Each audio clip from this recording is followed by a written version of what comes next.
President and CEO of Amity Technology right here in Fargo, a leader in the manufacture of harvesting equipment for sugar beets, and he's done a lot of business in the former Soviet Union and has assisted many other companies in entering that market.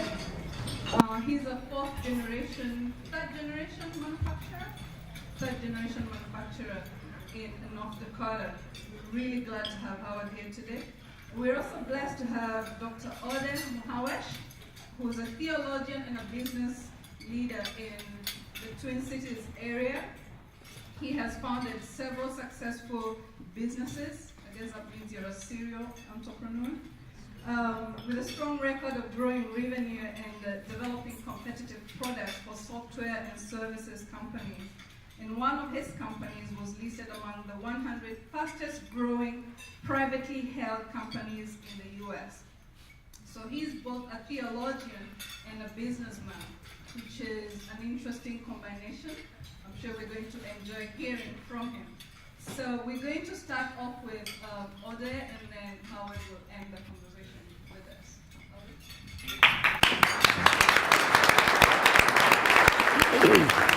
Excuse me. I have to do an equipment check first. Can you hear me? Does this work? No? Okay, something happened here. Good. I have so many wires here. They wired me up, I don't know for what. Well, I'm honored to be here. And please continue your meal while I share some thoughts with you. I love Minnesota. I'm a Minnesotan. I have been here since 1977. And I think I was telling maybe Faith or somebody that I have done everything in Minnesota. I actually haven't done ice fishing. I don't believe in ice fishing. And I will never eat lutefisk. Nobody will ever convince me to eat lutefisk. From the description, it doesn't make sense to me. But as I speak to different groups about doing business or dialogue, talking to others, especially in the Muslim community locally and globally, the question that we should answer before everything else is, should we talk to each other? That's a very important question. How should we feel about each other? Should we do business? Okay, all right. I'm told this is going to be better, right? Should we deal with each other? I look at it from a number of perspectives: a social perspective, a religious perspective, an economic perspective. I can imagine probably that this group is more interested in the economic perspective than the religious perspective, who knows? But from an economic perspective, we can look at the world in one of two ways. The US, our great country, is the leader of the world when it comes to innovation. Since the Industrial Revolution, the US had taken the helm of leading the free world, the free, advanced world, industrial world. We truly are. The innovation that comes out of this country is changing the world, not only economically, but socially, religiously, and culturally, everything else that you can imagine. So an economy like this, which is the largest economy in the world, needs consumers and needs a labor force, needs safety, needs security around the world. When we look at this, then we have to look at the world that we're dealing with. With globalization today, of course, China is the second largest economy in the world. And when we think about China, China is both a partner and a competitor. So when you look at the world and compare it to the Muslim world, now we can divide the world as China. As far as growth rate and labor force, China, by design, is reducing its population because they're growing too fast.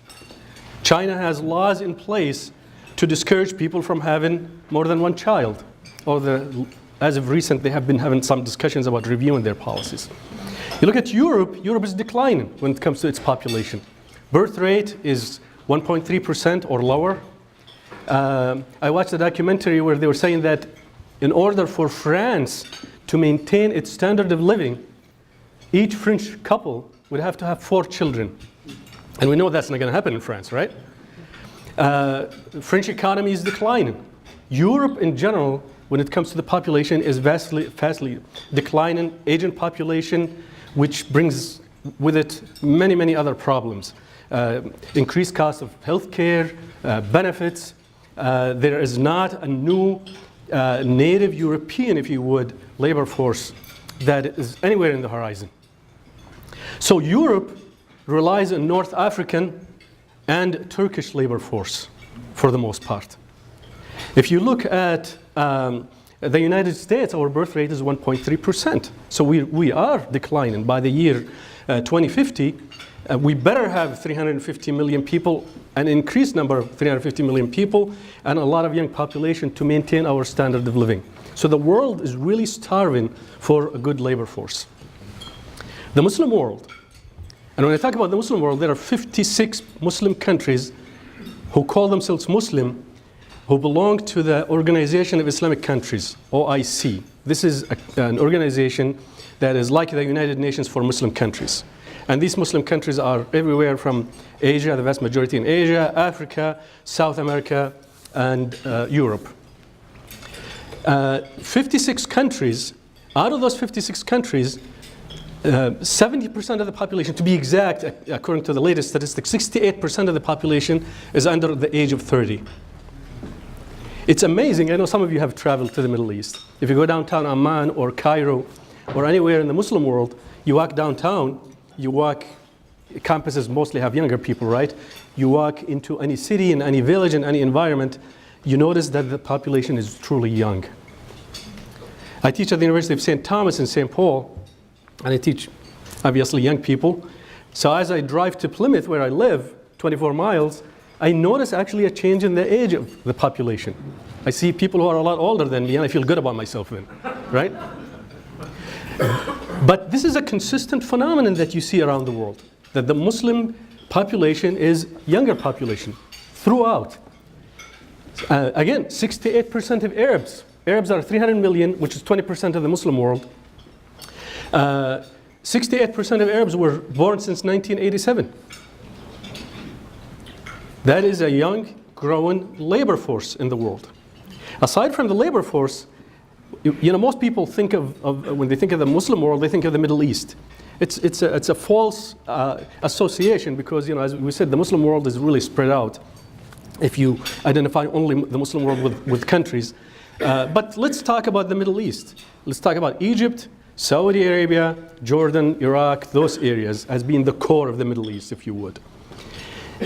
That area is the center, the epicenter of communications around the world, of shipping lines around the world. I saw some statistics, I don't know how accurate they are, but they seem to be a reflection of the reality that geographically, 80% of world trade has to go through the Middle East.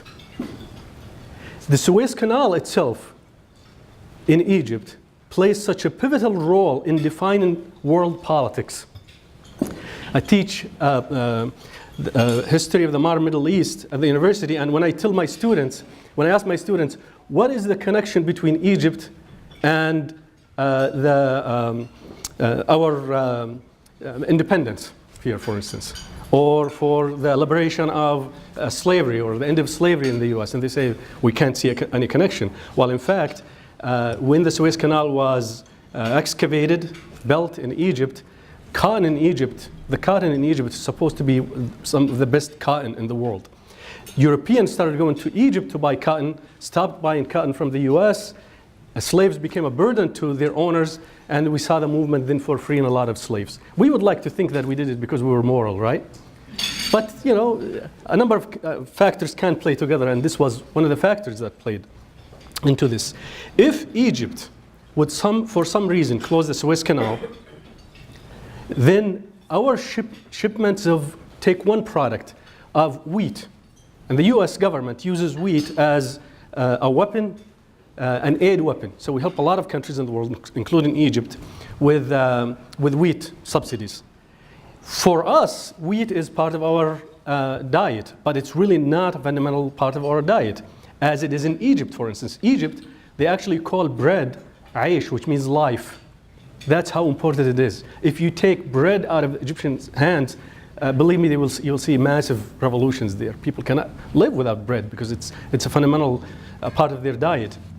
So we subsidize wheat there. We subsidize wheat for a lot of other countries. If Egypt would close the Suez Canal, we would see revolutions start to take place around the world.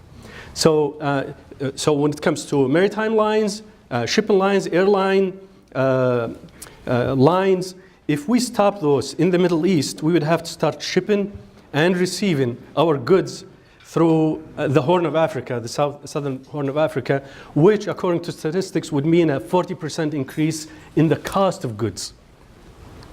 That means our iPhone, which cost what about, I don't know, I don't have an iPhone, how much do they cost now? Would double in price because of the cost.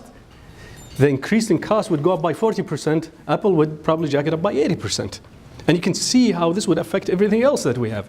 So there is a part of the Muslim world that geographically fixed. That asset, that factor about the Muslim world will never change. In addition to the fact that the three major religions in the Middle East and West are Islam, Christianity, and Judaism, we all are, unfortunately, instead of cooperating over the Holy Land, we're fighting over the Holy Land. So everybody has an interest in the Middle East. These two factors, or three factors, among others, make dealing with the Middle East, in addition, of course, to the resources that they have in the Middle East, something that we're compelled to do. We have to deal with the Muslim world. It makes sense that we would cooperate with the Muslim world. And it doesn't make sense that we would consider the Muslim world as an enemy or an adversary in this.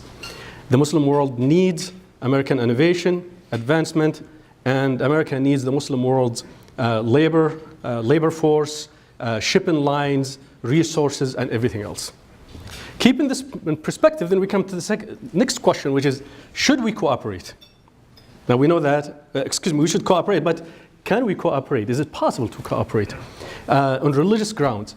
You know, most people in the West have the vision that Islam is an adversary of Christianity. This couldn't be further from the truth.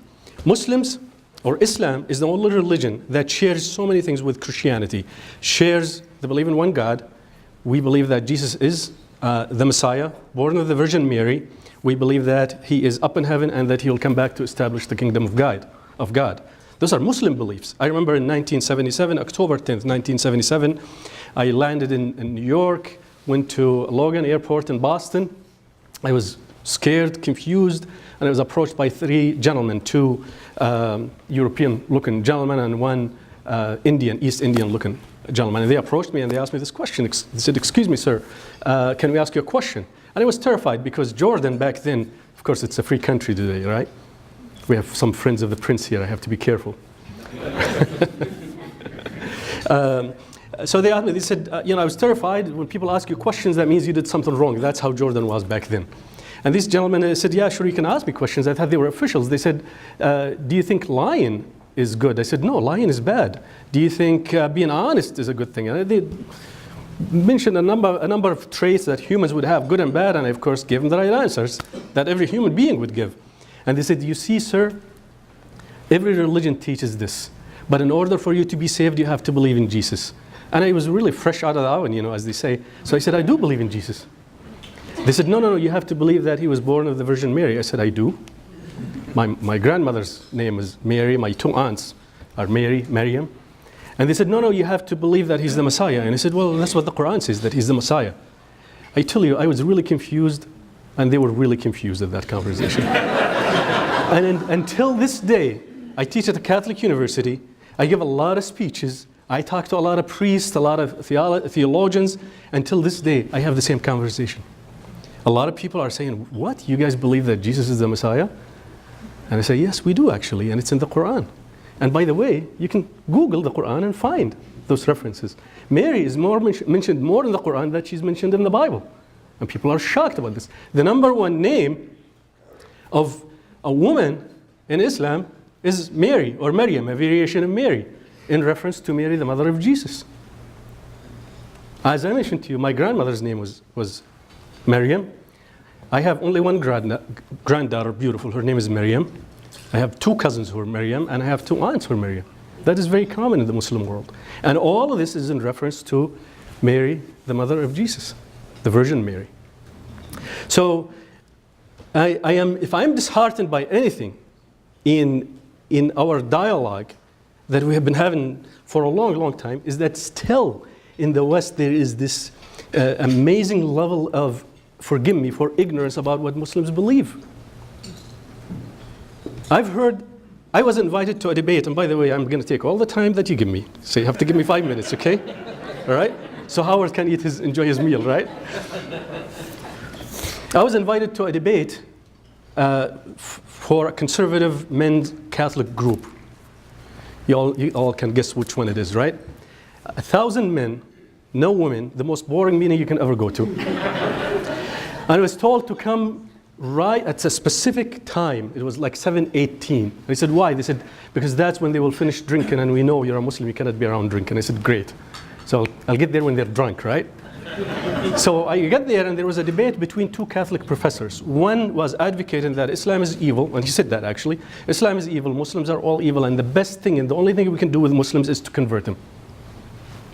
Clear message. I have no problem with it. You know, he had advocated his opinion. The other Catholic professor, who, by the way, today was taken into hospice care, and he's not doing well, a good friend of mine, Dr. Terry Nichols, the director of our center, was advocating that no, according to the catechism, that Muslims are saved and they believe in the same God, they believe in Jesus, they believe in the same morals, and therefore they're saved. So these are the 2 points. The gentleman, the professor who was advocating that I was evil, didn't know I was sitting there. I walked in, I sat in the corner, some people noticed me, and the debate started. The professor who was advocating that I was evil quoted the Quran, many verses of the Quran that were so evil, so hard, so full of violence. And he said that the Muslims worship a different God. Allah is a different God than ours. And he said many other things. Anyway, so all of a sudden, Dr. Nichols said, you know, I have a Muslim friend here. Can he speak? I had 1,000 middle-aged white men's heads turned towards me. I was not intimidated at all because they were all Minnesota friendly. But I got and spoke, and I asked them several questions. I said, sir, have you been to the Middle East? And he said, no. I said, if you have been to the Middle East, you would know that churches in the Middle East, synagogues in the Arab world, all are embellished with the name Allah all over them. Allah is a name for God. The Arabic Bible, I don't know how many of you know this, the Arabic Bible has the name Allah more than the Quran in it. And yet you have a lot of people who advocate that Allah is a different God. If that's the case, then Christians of the Middle East, 25 million of them, worship a different God too. And then I asked him, I said, you quoted the Quran, all these verses from the Quran, have you read the Quran? He said, no. I said, where did you get these references? He said, from an email. And there are a lot of emails that demonize Muslims, a lot of emails to the Muslim world that demonize Christians, demonize us Americans. I would like to find the source of all these emails because they have many, many quotes from the Quran, and by the way, from the Bible, that do not exist. Do not exist. I ran a company, I was the president of a company at one point that had 3,600 employees. One of the managers sent out an email quoting the Bible, quoting the Quran, some verse about an eagle that will come and fly, and that the eagle is the US and the evil is the Muslim world. And I called him on and I said, you know, Muslim, I know the Quran inside and out. I read the Quran more than 200 times. I know the Bible inside and out. Where did you get this? His answer to me was, oops, I'm sorry, I didn't know you were in the email. We see a lot of these things. If we look just a bit at what Islam teaches and at what Christianity teaches, we find that we have a lot of things in common. Yes, we disagree about the Trinity. My friend Terry Nichols, in his deathbed, I saw him 2 days ago, he was struggling to speak. His wife, Mabel, is a good friend of mine. She said, Odeh, he wanted you to know all along that he's never understood the Trinity. I said, well, I don't understand it either, right? And he always said, you know, I don't understand the Trinity. Does that make me a good or a bad guy?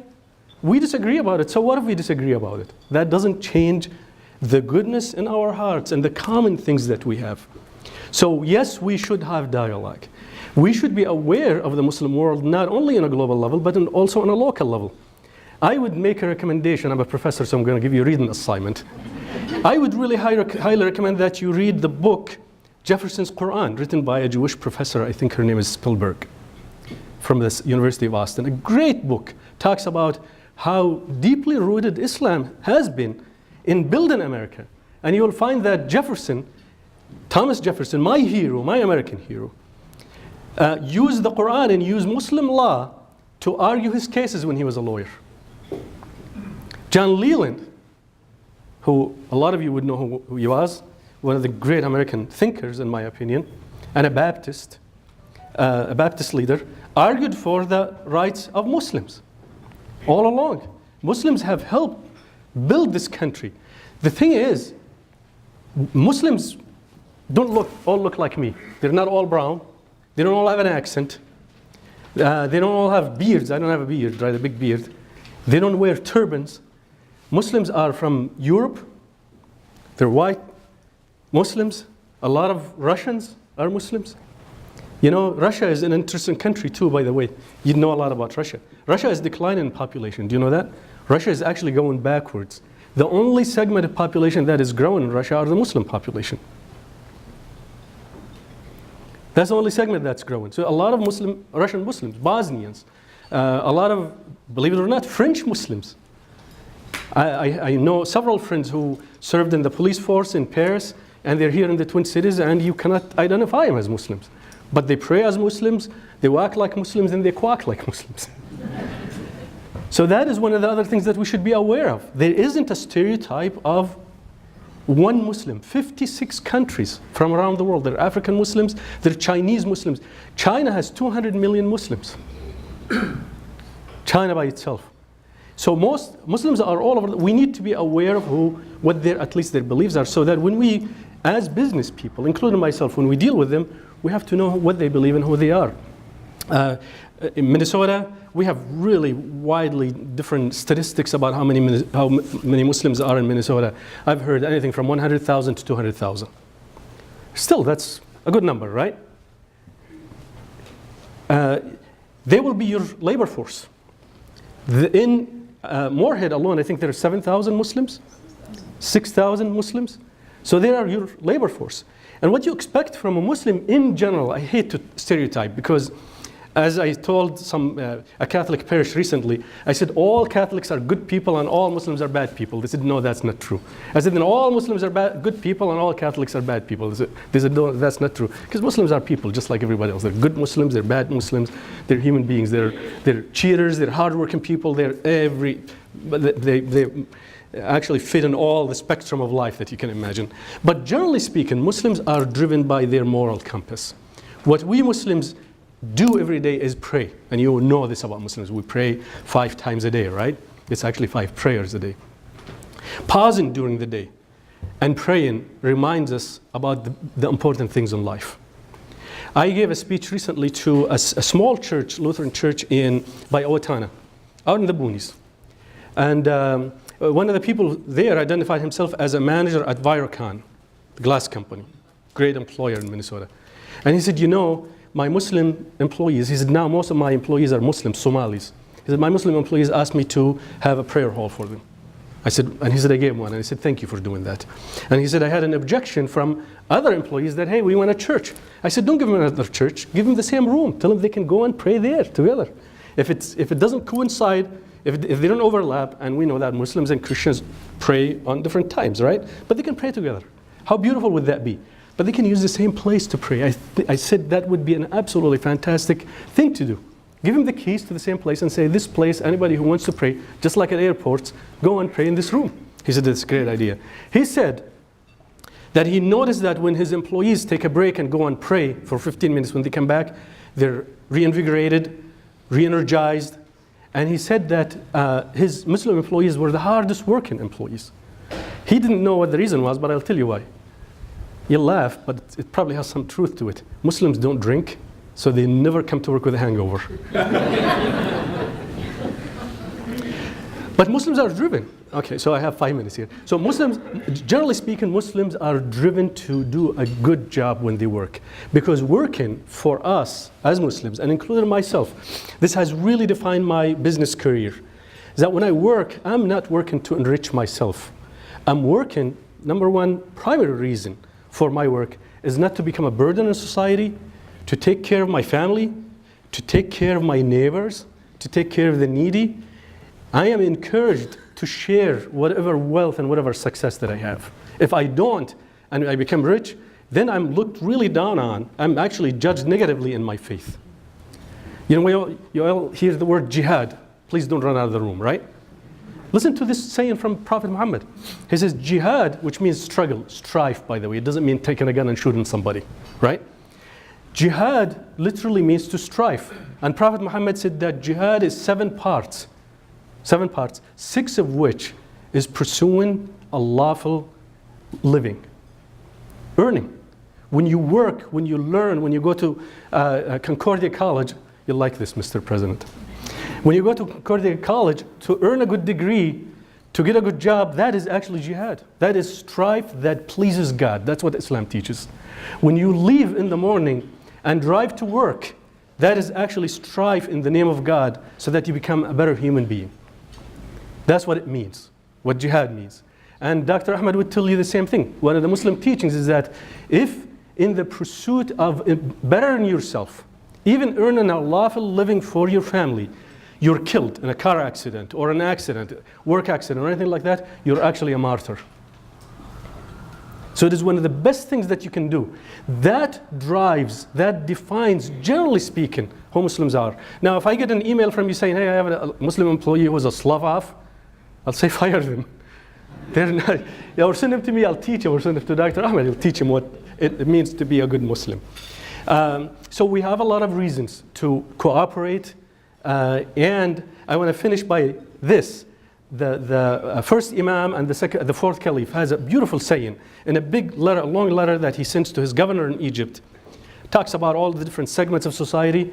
He says, you will find that tradesmen, business people, are the people who you should focus on because they are the ones who love peace more than anybody else. They want things to be okay so they can trade. Through trade, we get to know each other. Through business, we get to know each other. And when we get to know each other, I will guarantee you one thing.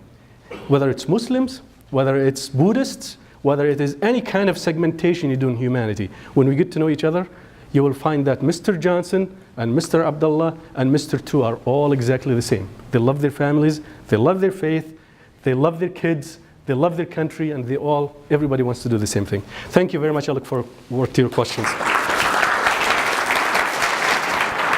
Thank you. It's very good. Thank you. We met for the first time 10 minutes ago, and so you're going to have an experiment in interfaith dialogue because we're going to have some Q&A after my presentation. And we found out we have a common friend in that a year ago, April, my wife and I, my son Andrew and his wife Anila, who both live in Jordan, where the professor is from, we had 4 hours with Prince Hassan bin Talal, former Crown Prince of Jordan, at the Royal Palace. And we had the most incredible evening. I should have had a picture of him along, but Prince Hassan has 22 honorary doctorates, of which 3 are from Jewish universities around the world. So you can see a commitment on the part of, maybe it's unique to Jordan, it's very special, but all the Jordanian people that we have had the privilege of meeting have this incredible openness and for discussion. So thank you. I'm going to do something a bit different, and I'm going to do a travelogue. I'm going to tell you a little bit about my own life. And one of the most fascinating places I've spent a fair bit of time is on the old Silk Road and in Central Asia.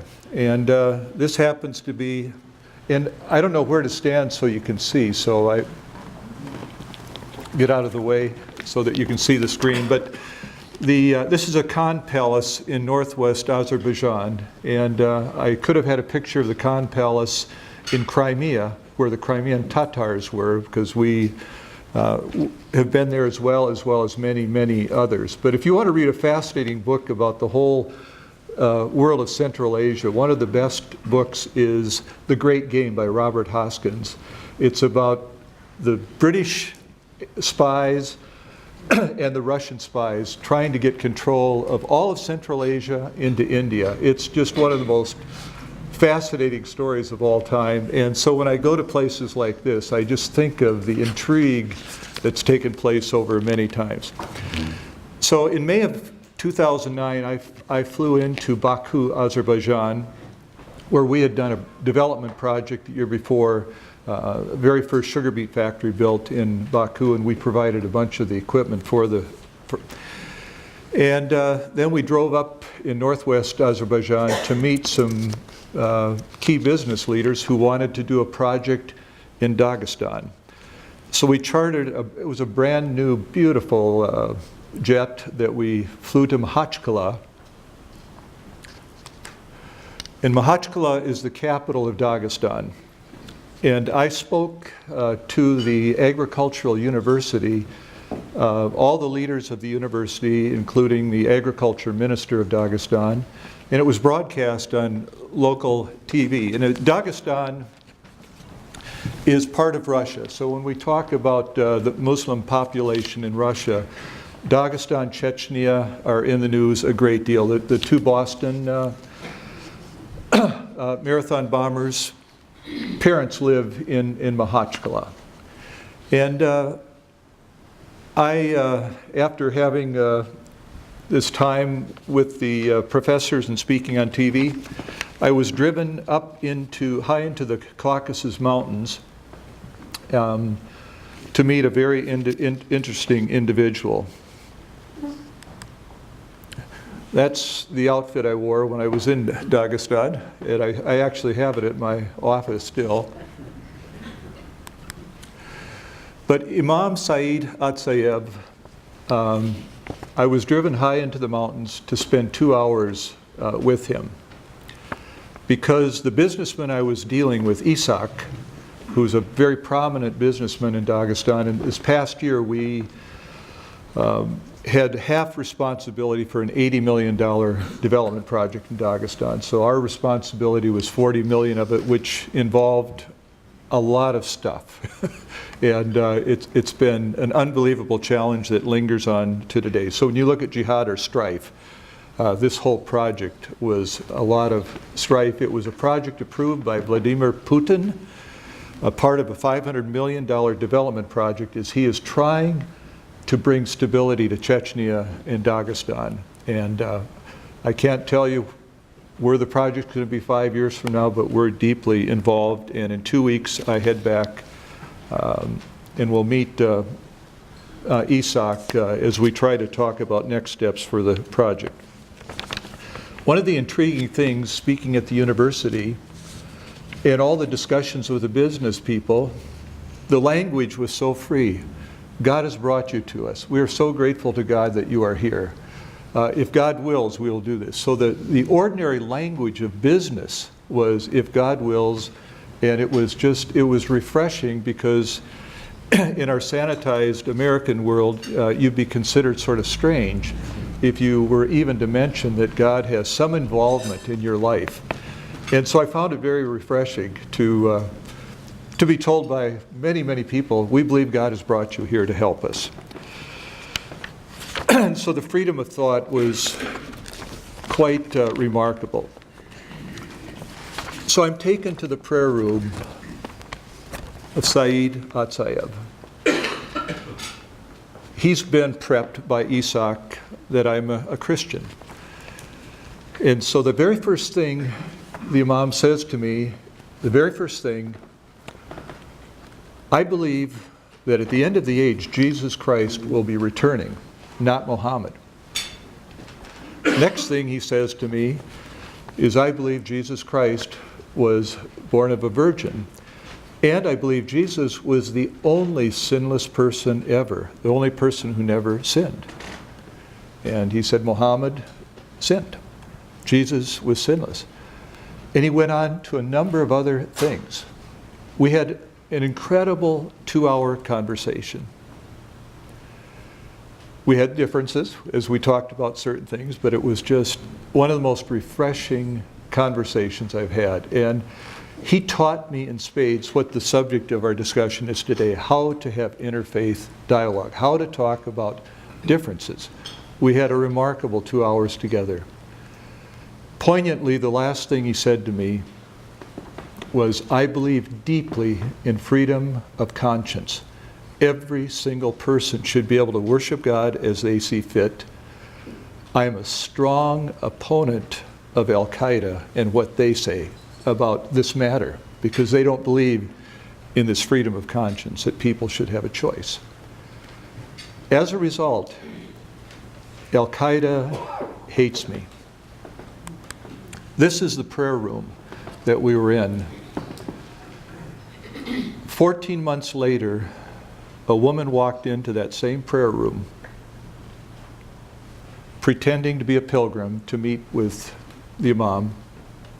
She blew him up, a child, herself, and 4 others in the same room that I was in. He was so revered, 150,000 people came to his funeral. 150,000 people. In the last 3 years, 14 imams have been killed in Dagestan. 330 policemen have been killed in Dagestan. And it's not because of the voice of someone like Imam Saeed Atsayev. I begin with this story to tell you about my own life. I grew up 80 miles southwest of here, where my grandfather was a restless inventor. Did not like the way most of his farm machines worked. But my cousin Mary's in the room, and she can verify that this is true. Our greatest cross-cultural experience growing up were the German Lutherans that lived west of town. We were Norwegian Lutherans, and I remember my mom saying, "They're different from us." It's true. So that's the extent of my cross-cultural world. So to go from where I grew up to here, it's just astounding. But as I travel the world, and Ann and I have been to many, many places, this is a bobcat on Red Square. And it's quite remarkable. There are probably 2 products only from North Dakota that would be in every country of the world. Bobcat would be one, and the Microsoft business software would be the other. I don't think there's another. Maybe some wheat gets shipped to other places, but as far as North Dakota products, we have 2 that are sort of signatures to the world.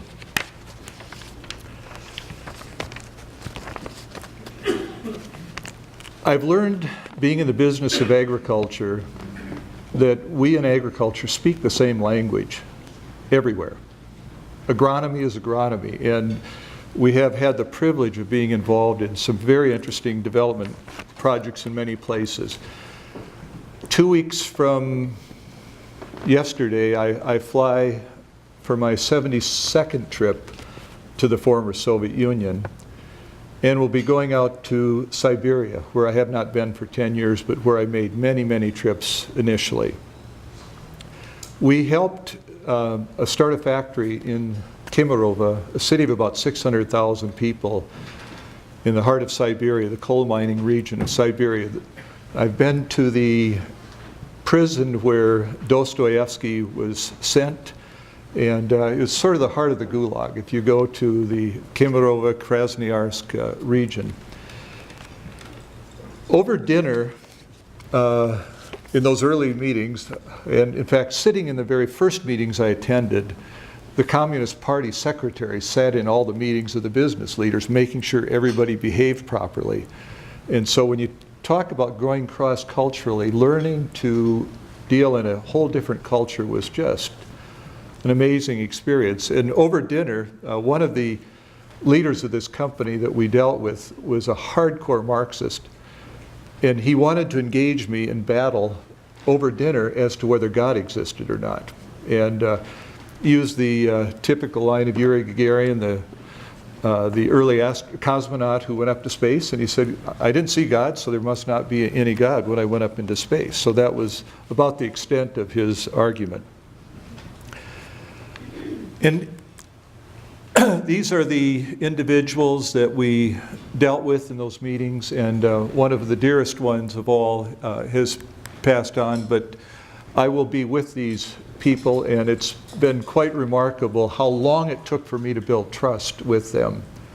And one of the issues cross-culturally. It's harder to build trust cross-culturally, but once it's done, it's just amazing. And with the people here, it was a great journey to go from them totally mistrusting me to seeing that I cared about them. And the recent story appeared in the Siberian newspaper that called me a missionary to Siberia, and that I'm going to be honored with a Hero of Russia medal in a couple weeks for helping start a factory that's doing very, very well. I was in Kyiv 1 month ago, and again, when we talk about differences and crossing communication with people who are different than we are, these are the barricades on Maidan Square in Ukraine. I was there a week after 100 people had been killed, and I'll be going back there shortly. This is one of my dearest friends, a person who was an atheist when I first met him, now has a deep, deep faith, Russian Orthodox, and who today, because he learned a little bit about philanthropy, is paying for 230 orphans to go to college that otherwise could not go to college, as he understands the principle of giving back. He's one of the business leaders of Ukraine. He farms about 700,000 acres of land, the largest dairy in Ukraine, and he and his wife are just very, very dear friends. They've been here to visit us, and we've been to visit them many times. I now stay in his home when I'm there, but as we've gotten to know each other and talking about differences or different worlds, it's been a great learning experience for both of us. And speaking of Ukraine, you can't talk about Ukraine without talking about Crimea. Crimea was occupied primarily by Muslims until World War II. The Crimean Tatars were the majority population. Stalin took all of them and took them to Siberia. After the fall of the Soviet Union, about 250,000 have moved back. And they are very frightened by what has just happened because they have been very pro-Ukrainian and have a bad taste toward Russia and what is going on. But this is Crimea, and some of you recognize Rick Burgum on the left, and we took a bunch of friends on a 2-week trip to Russia and Ukraine about 7 years ago. We land in Kyiv, and the defense minister of Ukraine, who was the first speaker of the parliament, Mr. Plush, third from the left, said, you can take one person along. We're gonna get in an airplane. We're gonna fly to Lviv, and you're gonna be at a press conference. You're not gonna say a word, but you're gonna be at a press conference. We're gonna announce that you're considering building a factory out here.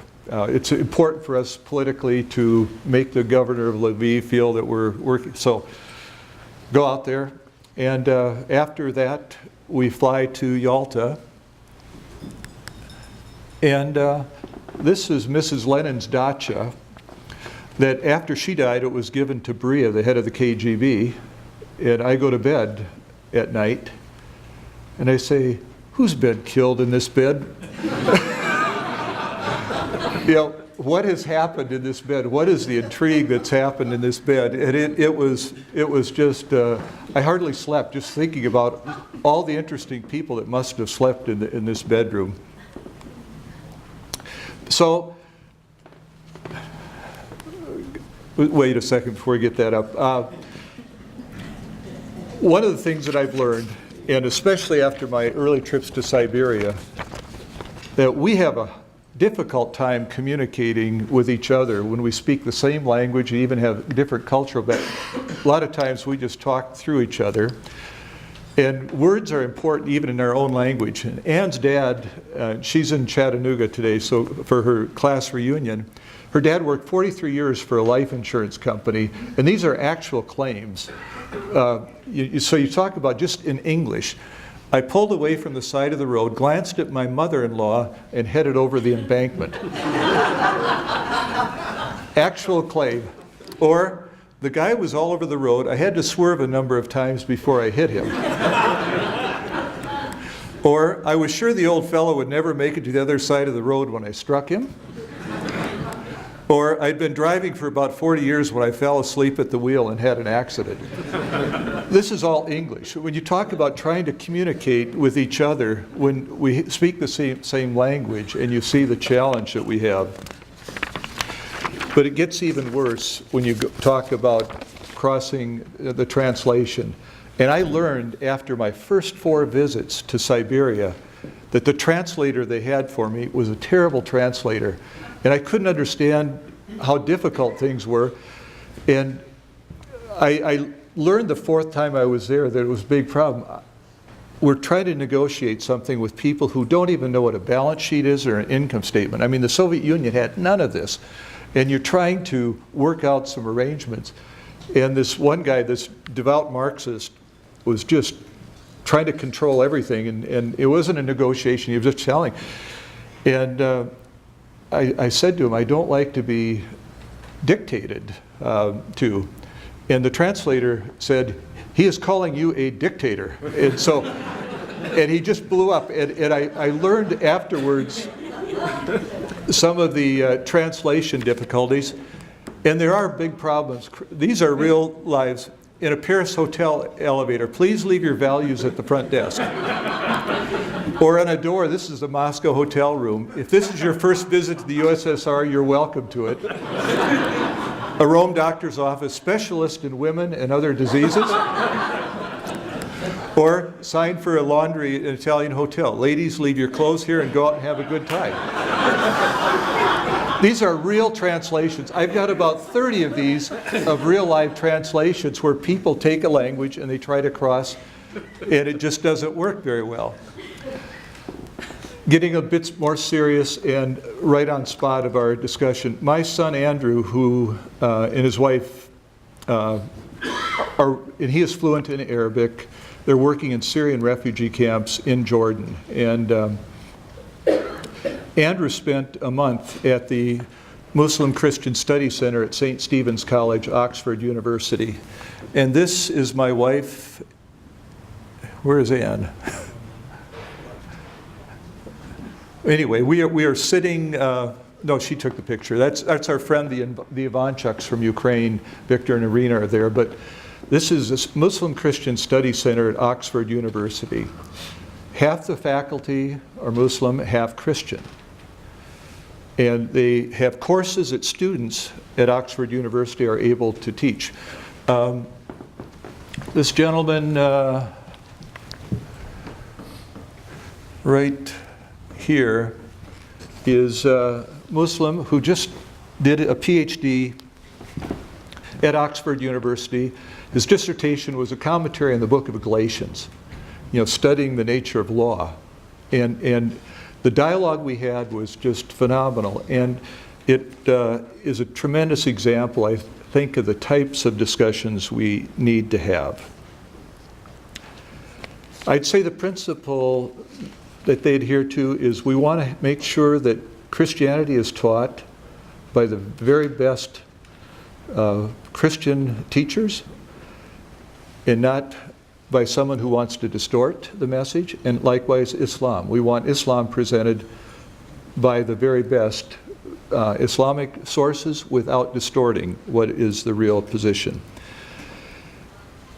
The principle, I have not heard you properly unless I can say to you what you believe in words that you can tell me that I've stated your position correctly. I think if we all applied that principle, it'd be a much, much better world. We love to talk through each other and distort what others really believe. And unfortunately, one of the highest virtues of the modern world is tolerance, which actually is often disguised as intolerance. And I think both of us today would say we have many, many things in common, and yet there are clear differences between Islam and Christianity. And as we as Christians celebrate Good Friday and Easter coming up, that's probably a point we could have a lot of discussions, and it's healthy to discuss. Here's the historical evidence that we see for the resurrection, but to have a discussion without getting more heat than light is the real challenge. But there is, we have both have said there are so many things that we do have in common. So what is the art? Well, I was going to go, in the interest of time, I'm honorary consul for the government of Kazakhstan, and I bring that up because no country, I think, is exhibited in a very broad scale the celebrating religious differences and allowing freedom of religion. Primarily Muslim country that has a tremendous commitment to religious dialogue. And I will say young people in Kazakhstan have an incredible amount of optimism. You go to Russia, Ukraine, you won't find that optimism. You'll clearly find it in Kazakhstan. And a lot of North Dakota companies are now engaged doing business there. So what is the art? It's learning to disagree without being disagreeable. And each of us can have our own thoughts as to how we do that. I will just share with you a couple of things that have helped me out. And one above all is to make sure I know what I'm talking about before I have strong opinions that I have. I mean, Jacques Ellul, the great French scholar, said that the people most susceptible to propaganda are often the most educated, the people who have the greatest education, because they think they need to have an opinion on everything. I'm astounded how many professors who have never spent a minute in business have such strong opinions about business, and likewise I'm impressed about, or vice versa, people who have never been in education, don't know anything about education, can have such strong opinions. A lot of us have lots of strong opinions about stuff we don't know anything about. And so part of this is learning when to keep our mouth closed and when to maybe do a little bit more homework before we demonize somebody else. For me, I've read a Russian history every year for the last 20 years, and I now know probably more Russian history than most Russians. Reading a great deal about the Middle East, Central Asia, and especially with my son and daughter-in-law, having a lifetime commitment to that region.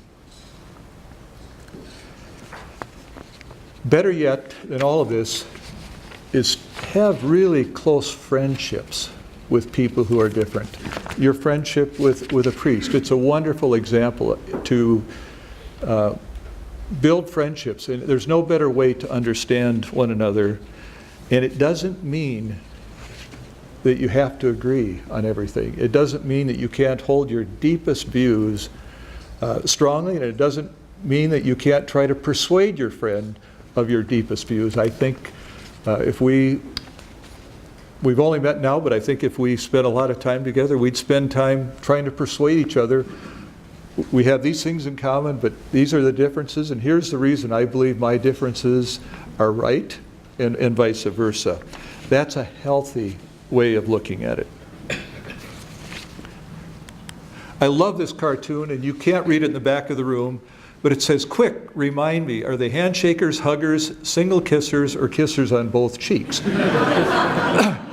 It happens to be April 10th yesterday, but I love this because every culture has nuances, and in Ukraine, I kiss on 3 cheeks. Boom, boom, boom. And it just varies by culture, how we even approach people. And so this is a great cultural anthropology setting that we see right there. I'm just going to close with a couple thoughts. As a Christian, I wish I could calm down a bunch of Christians who are so angry about politics and some of the emails that go out on about Islam and about Muslims in general, because I've learned a lot from my son. And if you saw my son working in a Syrian refugee camp, he literally will go up to everybody. And we brought, they were cold, this camp that we went to, about 60 people. So we went and bought coats for everybody. We bought blankets. Hungry, the support wasn't there, and the needs are so great. Poor Jordan depends on tourism as its main industry, And then all of a sudden, 700,000 refugees into this country. I mean, it's just,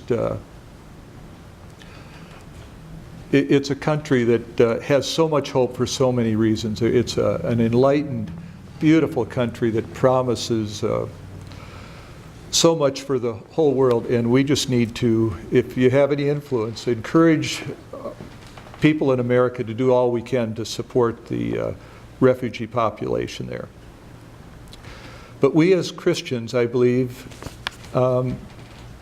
we look at Jesus' teaching after he says, love your Lord your God with all your heart, soul, mind, and strength, love your neighbors yourself. The question is, who's my neighbor? And who is my neighbor? It's the other. It's somebody different than me, the alien in my midst. And so if we just practice, if we take the two most important commandments, and if we practice that well, one of the things we will do well is help those who are very different from us, those who are in need. I have one verse I wish everybody practiced. Be swift to hear, slow to speak, slow to anger. Swift to hear. It takes a lot of work to listen well to what somebody's really saying. And this is from what informs my own Christian faith as I think about dealing cross-culturally. Even those Al-Qaeda types who killed the Imam, the types of people who are so angry and are so brainwashed in the way in which they see the world. Luke 6 tells me, after it says love your enemies, it goes on to say, if you want to be like your Father in heaven, he is kind to the wicked and the ungrateful. So kindness to even those who are very, I have instructions in my own faith to be kind to people, that even those who are wicked and ungrateful. And I think finally, C.S. Lewis helps us out a great deal. We have never met an ordinary person. There are no ordinary people. Every person's been created in the image of God, and if we see people in that way, we can truly celebrate each individual in a remarkable way. As far as common ground, one of the most famous poets in the Islamic world is Rumi. I've met many Iranian graduate students, professors who just love the poet Rumi, who I have a book of his poetry, and it's a little bit of the flavor of Augustine's Confessions, Pascal's, very, very reflective. But Rumi says, thyself reckon dead, and then thou shalt fly. Free from the earth to heaven, the sky. Spring may come, but on granite will grow no green thing. 'Tis barren in winter and barren in spring. In barren man's heart is till grace intervene, and touch the long barren with green.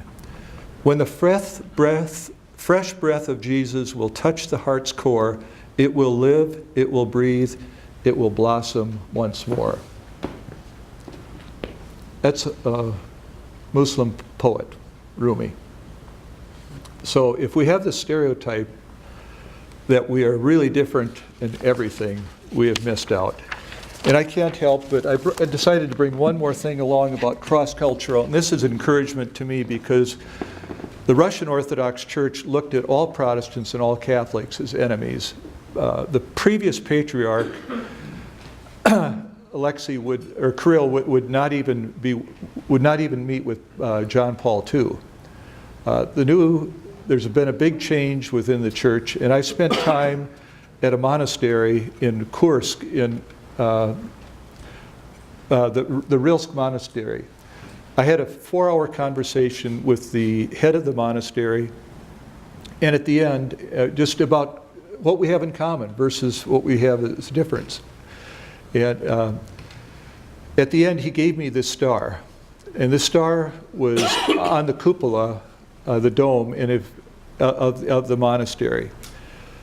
In the 1930s, Soviet soldiers came in and took target practice at this gold leaf star that was up on the cupola. And all the bullet holes in there are from Soviet soldiers who came and tried to destroy faith within the communists, they tried to destroy the faith of both Muslims and Christians within this, and the persecution was great. And again, to see the cooperation, the common ground that I was able to build with this Orthodox leader, it was such an encouragement. So that's my 2 cents.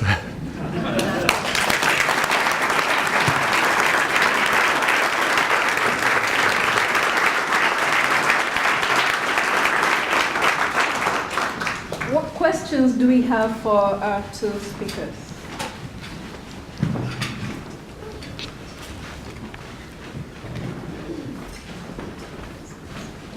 You've been to Russia many times. Well, how do you read what's going to go on there now? There's a lot of people giving opinions. How's your read on the Russian situation? Oh, I've got a microphone here. You don't have a microphone, though. The question is, how do I predict what Putin's going to do next? I've looked deep into the soul of Putin, but literally I did have an hour meeting with Yanukovych, the deposed leader of Ukraine. I spent an hour with him. A month ago I was with the former Deputy Prime Minister of Ukraine for dinner, and actually arranged a visit for Senator Hoeven, who McCain, Durbin, a number of the eight U.S. senators went over. Ukraine ranked number, I think, 155 on the corruption list out of 177 countries. More corrupt than Russia, the way it was.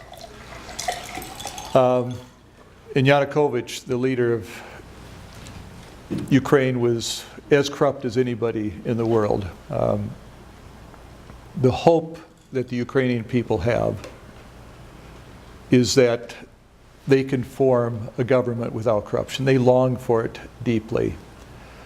Don't any of you, and I've given this lesson to about 2 or 3 people in this room, most of us as Americans, we say the Ukraine, like the Midwest. We don't say the Russia, the Germany, the England, but the Ukraine, because it's been looked at as part of Russia, a subset. It drives Ukrainians crazy. So if you learn nothing else, don't ever say the Ukraine. Say Ukraine. Because Russia looks at Ukraine as belonging to them. They say Ukraine's never been a country. And Moscow was insignificant. The center of Russian thought, the Russian church, was Kyiv, until after the Mongolian invasion ended, or Mongolian rule ended in around 1500. But the center of all of Russian life was really Kyiv. And so historically Russia feels this belongs to them. Putin is very popular within Russia right now because of what he's done. All the natural gas that is in Ukraine, or a big chunk of it, is right off the coast of Crimea. There's also, I mean, the Russians, I mean, if you read the great game that I talked about, the Russian and British spies over years, there's so much intrigue, there is so much going behind the scenes. I personally don't think Putin's going to send any troops into eastern Ukraine. I can't imagine a scenario in which he would do that. Is he sending minions in there to try to stir things up? Hopefully a federalism could emerge, which he really wants, versus some autonomy for eastern Ukraine. I could spend 4 hours on the question, but my hope is that good governance does take place in Ukraine.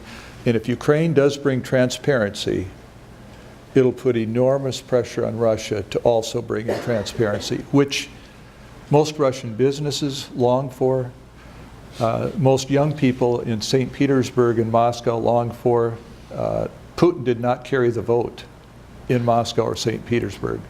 In the rural areas, he carried 90% of the vote. So where I'm going in Siberia, I'm a little bit nervous as to how they're going to look at me as an American being there in a couple weeks. But I've been used to having armed guards. When I go to Dagestan, I travel in an armored car with AK-47s and car in front and back, and so I'm go to places where there's some security, but I hope it's fine in Siberia when I go there in a couple weeks. So.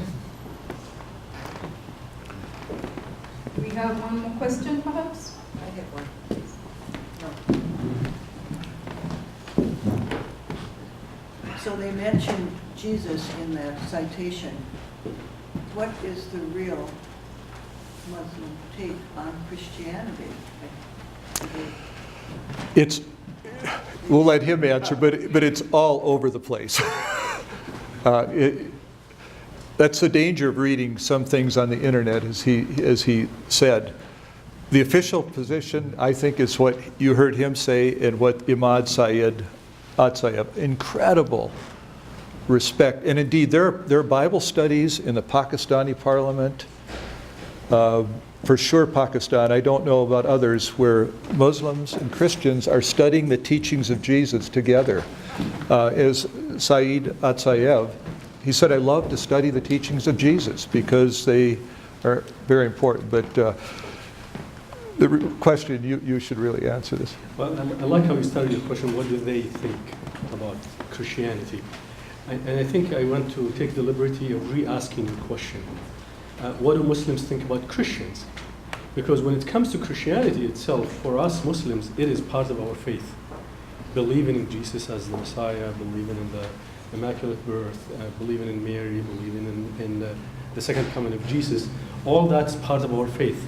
You will not find two Muslims who disagree on this. Now, what Muslims think about Christians, that's a totally different study. What the Prophet taught about Christians is that if you Google, or One Nation under Google, if you Google the letters of Prophet Muhammad to the Christians, you'll find him to be absolutely amazingly protective of the Christians. In fact, he says that until the day of judgment, if a Muslim should injure or violate the sanctity of a Christian, they are not of my nation. That means they are not Muslims. That's how far he goes. Now, what Muslims think that's a different story. What shaped the strife between Muslims and Christians were the Crusades. The Crusades, you know the history, I don't want to repeat the whole history, but really changed the mind of Muslims about how they view Christians, not Christianity. Can they trust them? What is their motive of coming to our countries? And you will find constantly from really hardline imams is that Christians come here, they're crusaders. This is not coincidental, by the way, because Howard talked about spies, the British spies. Muslim history has been shaped by how many spies we had. Lawrence of Arabia, who was a poetic figure in the West, was a spy, was a British spy. The British played a big role in creating what is known today as the Wahhabi movement. Everybody who comes to the Muslim world has that question around them. Are they truly a crusader or a spy? Even us, American Muslims, and roughly speaking, 10 American million Muslims, we all have that question mark on our foreheads when we go back and visit our birthplaces. About 70% or 68% of Muslims are first-generation immigrants. There is that question that I've been asked, are you an American spy? I had an interview on a TV channel in Jordan that's equivalent to 60 Minutes here, and the interviewer asked me, it's on YouTube, he said, did you convert, did you become a Christian? Because I was defending my Christian citizens here in the US. So there is a deep level of suspicion. With that, the Christians of the Middle East itself are treated totally differently than Western Christians. In Jordan, for instance, churches and mosques are all over the place. You would have seen this. When I go to Jordan, Jordanian Christians, East Orthodox and Catholic Christians primarily, they came to me in the city of Madaba. They said, please, they think that I have some influence with the US government. Please tell the US government to stop allowing these missions to come here because they are not working on converting Muslims. They are trying to work to convert Catholics and East Orthodox Christians to Christianity. And the government asked me, what can we do? They were confused about it. We can't understand what is going on, and I had to explain it to them. Last September, we went as a delegation, official delegation from the University of St. Thomas to Iran. And we met with the representative of the Christians in Isfahan in their parliament, elected. We met with the bishop too in Isfahan. And they told us that they have a great relationship with their Muslim brothers. They have a lot of educational programs that they hold together. They said they have absolute, complete freedom. They can do whatever they want. This is a consistent story. So if a person is a Christian of the Middle East, then they really are truly treated as a brother or a sister. If a person is a Christian from the outside, there is a great deal of suspicion, but not about Christianity itself. That's a different issue. This is a conversation that could go on for the next 4 or 5 hours or days. So we'll stop here, but Howard and Odeh will be here for a little while longer if you want to come and interact with them.